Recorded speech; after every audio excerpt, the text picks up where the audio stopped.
Imagine hearing an odd sound that can't be explained, or seeing a shadowy figure move, but no one is there. A light flickers. You feel a cold breath on your neck.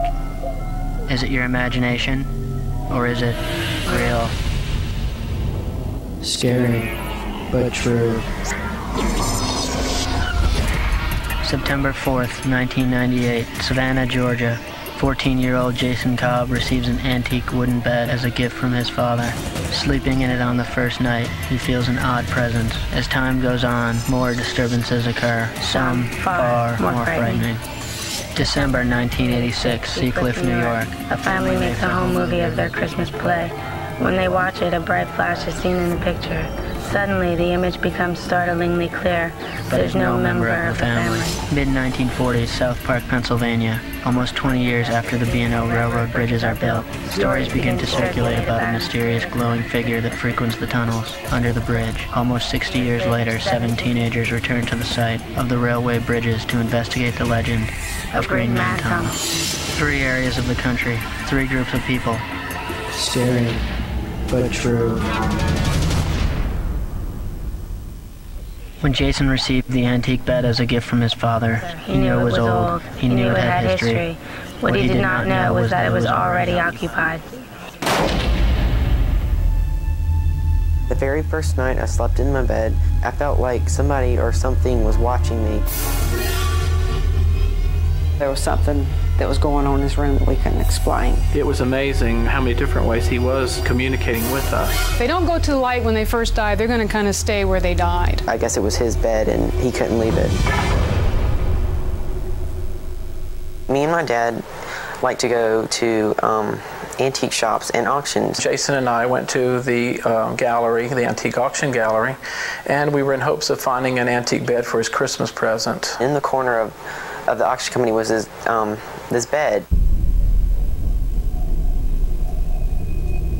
The very first night I slept in my bed, I felt like somebody or something was watching me.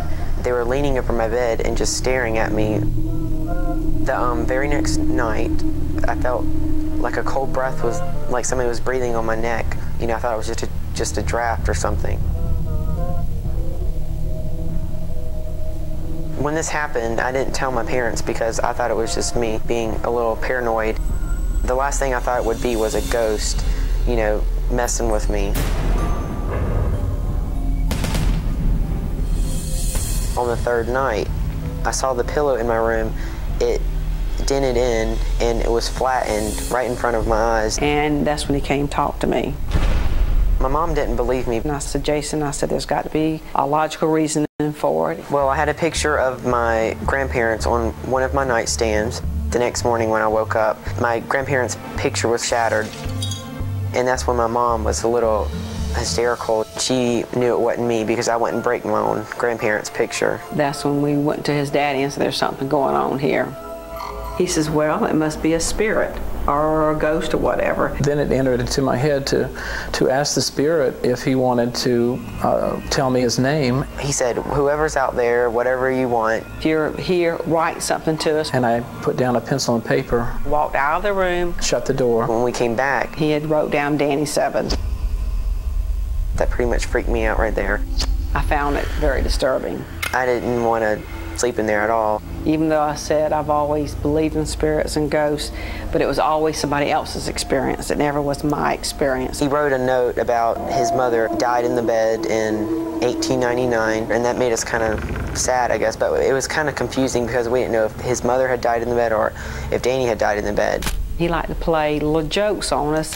He didn't want me to sleep in the bed at all. That was his bed. I laid on the bed and said, Danny, this is my bed now. I was turned around to the closet where I couldn't see the other wall. I heard something cling off the wall. He said he heard it come off the wall. And I turned around and it looked like it was hovering right where it was hanging. And then it came flying at me. His terracotta head came across the room. I moved out of the way and it hit the closet door and shattered into 1,000 pieces. I didn't know he had the power to do something like that. 10 minutes later, he went back to his room and it was trash. The curtains were down, the lamps was put down, the boys put the bed in the car again, and it went off to auction. And that's the last time it was at the house. When Danny's bed left Jason's house, so did Danny. The Savannah newspaper had done a story on Danny's bed. My wife insisted that I purchase the bed. We had a security system and we never had any kind of difficulty with it. It was going off sometimes 2 and 3 times in the evening. A lot of our local customers that frequent the shop, they refused to come in. And so we decided to sell the bed. We had heard about Danny's bed, the haunted bed. And my daughter said, oh, I've got to have that bed. I've heard that he could get mad if you, sleep on the bed. That's why I never really messed with the bed. When I'd go in Danny's room, I'd feel a cold, damp feeling. Those who are willing to listen are sometimes also lucky enough to hear. Psychic Connie Brannon was brought in to listen to Danny. Danny is an energy form at this time versus a form like us, and he can manifest himself as a person, but he doesn't. He manifests his energy different ways. Spirits can attach themselves to anything, to a car, to a ring, anything in their prior life that was very special to them in some way. The bed was a family heirloom, so when he died, he prefers to come visit this. This is something he knows, this is something he's comfortable with. I'm hearing the bed needs to have its own special place where it's not moved anymore. I feel sadness. It's a deep, sad, lonely feeling. I don't want to sell the bed because I feel like Danny needs a permanent place, and if my home and my garage is the permanent place for him, then I'm happy with that. Who or what appears for a fraction of a second in the flash of light on Heather's family Christmas video?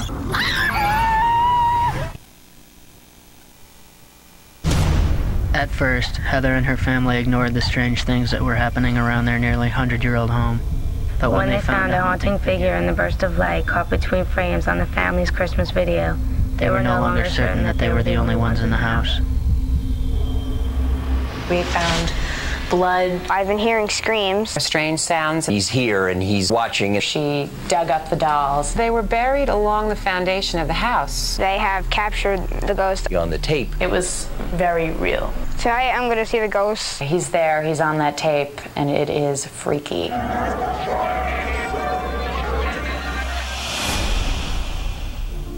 This house is pretty old. It's about 100 years old. It probably has some pretty juicy history to it. Over the years that we've lived in the house, we've had things that have occurred which we've always attributed to the ghost, his little ways of showing us that he's here and he's kind of watching and knows what's going on. This is a very, very friendly ghost. He's never hurt anybody. I was gardening in the backyard and unearthed a china doll that had been buried that looked kind of like a Cupid doll or something from the 40s. And then the next year, I think I was digging in pretty much the same place and I dug up 2 more dolls. Well, he's always haunted me when I was a couple years younger, and he's still haunting me a little now. My 2 friends and I had a sleepover, and I got up to go to the bathroom, and it was pitch black, and I saw these 2 red eyes across the hallway staring at me. So I motioned to my friends. I said, look what I see. And we all saw it at the same time, screamed and ran downstairs. None of us came back up because we were too afraid to see what it was. A while after we moved in, and we noticed this blood, or what we think is blood, dripping around a doorway. We at first thought that possibly it was something that was just bleeding through the plaster, but we could see when we took the wallpaper off that there was nothing there. Within a short period of time, maybe 6 months or so later, I would notice that the red spots were back on the door. It was just completely unexplainable. What a lot of people are missing from their ghost stories is the actual proof to show you right here, and I have that. My family has that. We have a videotape of a ghost. We were watching a video of our Christmas when I was, I think, 3. You could see a figure between 2 frames of videotaping, and we thought, what is that? We were kind of bowled over by the whole thing. We couldn't figure out what it was. It was a new tape. It wasn't anything we had taped. We know that for a fact. We just knew it was something mysterious. For a while, we didn't let Heather watch the video because we thought it would scare her. And as a matter of fact, Drew has not seen it yet. Tonight I'm going to see the ghost for the first time. Hope I'm going to stay in the room. It's going to be very scary for me, and I don't know what I'm going to do. We have captured a ghost.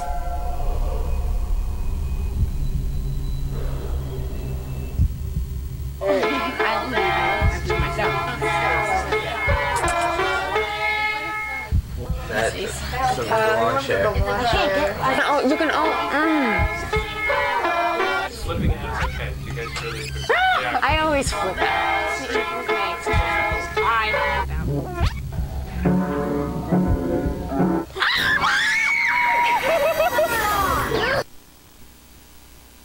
Retired Special Agent Tom Vinton has worked on thousands of cases in his 27 years with the FBI. Special Agent Vinton has never seen a ghost. At least not yet.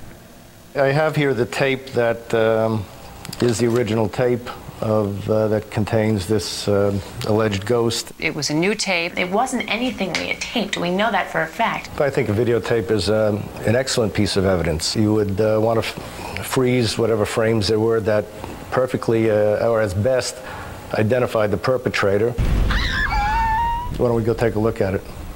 And this is rolling at regular speed, 30 frames a second. And you can see it's changing from one image to the other, and as it changes, you see a flash of what looks to be like a couple of flashes of red in there. So there is something there, it's just at regular speed. It's kind of hard to tell what it is, so let's go back.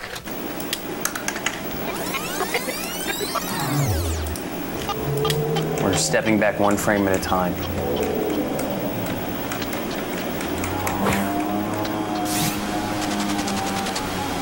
There it is. Okay, well that's not just a flash, there's something in there. Let's frame enhance it. And let's blow it up.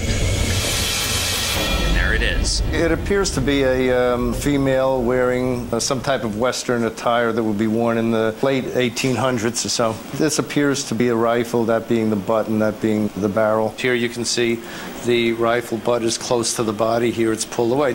The question that I have here is, if you're saying this is 1/30th of a second, basically, is that correct? Yes, that is 1/30th of a second from the one frame to the next. In microseconds here, you have two different positions. That type of movement in, say, 1/30th of a second is, again, consistent of what the human body can do. That in itself is, peculiar and questionable.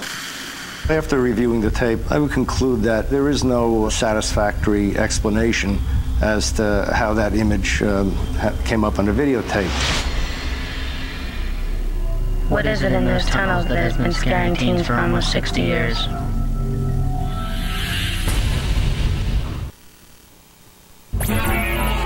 The legend of the Green Man has been passed down by countless South Park, Pennsylvania teens for decades. Although the stories differ, two details remain the same. There is a mysterious figure that haunts the railroad tunnels, and he does not welcome visitors. My name's Jonathan, and tonight me and my friends are gonna go find the Green Man. I'm going to Johnny's Diner to meet Nick, Bria, Michaeline, Shannon, Addie, Tony. We're gonna discuss our plans tonight. We're probably gonna go to Green Man's Tunnel. He was telling me about that rumor from school, about that Paul kid that disappeared. That's not true. Yeah, it is. No way, it's not true. Yeah. That tunnel was haunted. I am not going. I am not going. I want to go, but like, don't by ourselves. You act like we're never coming back if we go. It's not going to be a scary thing. You just go find out a story. Look at a tunnel and leave. It'll be fine.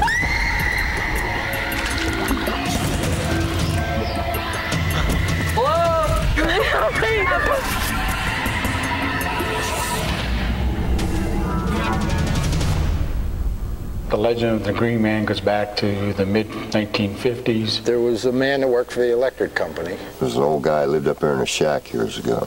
And he was climbing a pole in a storm. He used to take a bath in the creek, and the creek back then was sulfur. And he got hit by lightning. He got hit with lightning. He was a man that was injured in a high-tension wire accident. He was electrocuted and didn't die. He was just disfigured. He had sort of a green tint to his hair. Children would be scared of him. Green look to his face. We would be scared of him. I'm not afraid of Green Man. If you go down this road, there's 1, 2, 3 tunnels. 2 tunnels the creek runs through, and 1 tunnel's abandoned up in the hollow up there. That's where the old guy lived. I know, I don't really want to do this. Yeah, I You know what? see which it's gonna be the first one to die, more like it. Supposedly, Green Man haunts 3 tunnels. A couple kids went up there, and then this one kid, Paul, was found missing. Like no one ever found him, and the last place he was at Green Man's tunnel. Is this that guy? Is this that guy we're looking for? Yeah. You Elmer? Yeah, I'm Elmer. We're heading up to Green Man's tunnel. Did you see the signs up in the woods up there? No trespassing signs? Wanted to come down and talk to you. Oh, yeah? People used to come up there and bother him, and he'd come down through the woods and scare him away. Do you think we're stupid for going? That's up to you. Where is this tunnel? How do we get there? Follow this path up through the woods here, through this hollow. There's a path up there? Yes. There's a creek that runs through there. That was the creek you got electrocuted in? Supposedly, yes, that's the creek. Follow the creek here all the way up to a tunnel. Runs through the tunnel. There's an old roadbed. Right here's where the man used to live. Make sure you get out of there before it gets dark. Yeah. Just look for that creek. That's what I'm looking for. I'll see it. So remember this fallen trunk in case we get lost. You guys can go down that way. We'll go down there. We'll meet up later. We'll just split up. Yeah, we'll just split up. We don't really know the woods, and there's 3 tunnels, and we won't get up to all of them if we stay together, so we're going to split up, cover more ground. Bye, guys. This might be the last time we see you. All right. I'll go first. Born and raised around here. I know what's up in them woods in the hollow. There's the creek. You guys, the creek. Remember, keep going till you see the creek. We have to cross I used to run that creek when I was little and play down there, and there's things that you should leave alone. That's the tunnel, you guys. This is I can't it. believe we made it.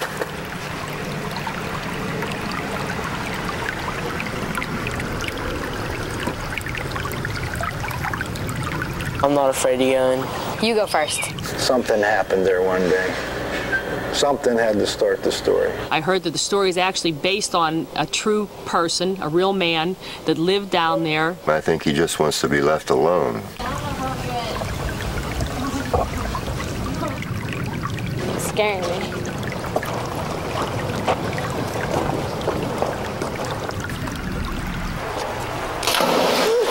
Okay, what was that? What was that?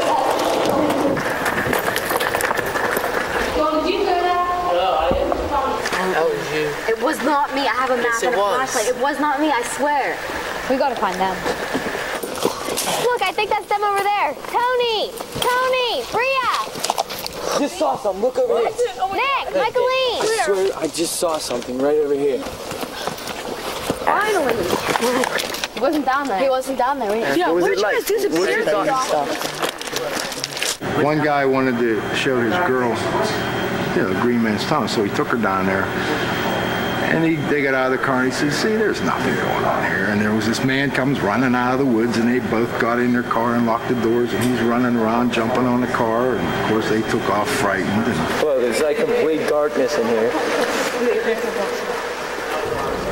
I don't think he's in here. We should go check another tunnel, guys. What? Guys? We should go check the other tunnel. I don't see it. I want to go home. He said we should be out of here when it's dark. Yeah, it has been dark a long time ago.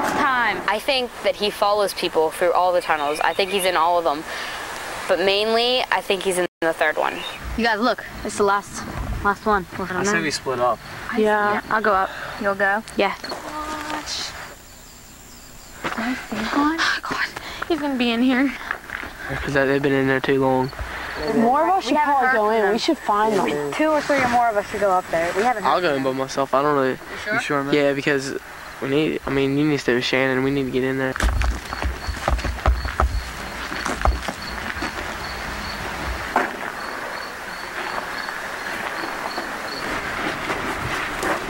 You guys here? Hello?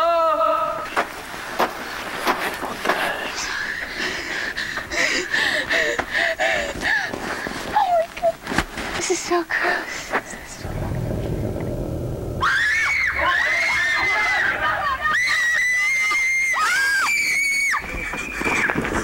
To this day, when we drive down there, I lock my doors and I close my windows. 33, 40, 50 years later, you gotta believe, why is this story still hanging on?